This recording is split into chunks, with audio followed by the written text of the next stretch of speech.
ఇప్పుడు నార్త్ లా మొత్తం సౌత్ దందానే నడుస్తుంది. గప్పుడెప్పుడో 2.5 ఏళ్ల కింద తమిళంలో వచ్చిన సినిమా కత్తి. తమిళంలో బ్లాక్ బస్టర్ అయిన ఈ సినిమాకు మస్తు రీమేక్ ఆఫర్స్ వచ్చినుండే. ముందుగాల కత్తి తెలుగు రీమేక్ లా పవన్ కళ్యాణ్ పేరు వినిపించినుండే.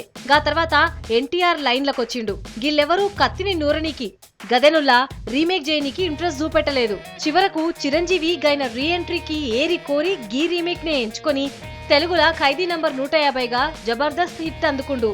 మరోవైపు గీ మూవీ ఒరిజినల్ డైరెక్టర్ మురుగదాస్ కత్తి మూవీని హిందీలో రీమేక్ చేయాలని ఎప్పటి సందో అనుకుంటుండు.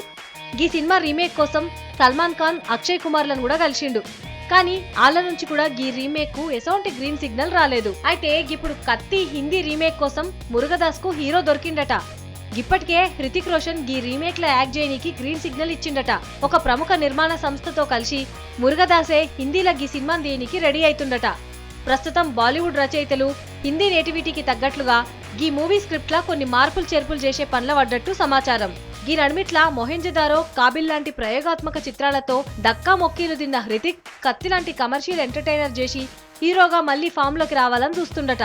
ఏమైనా మహేష్ బాబు సినిమా తర్వాత మురుగదాస్ చేసే ప్రాజెక్ట్ ఇదే కావచ్చని అందరు చెప్పుకుంటున్నారు.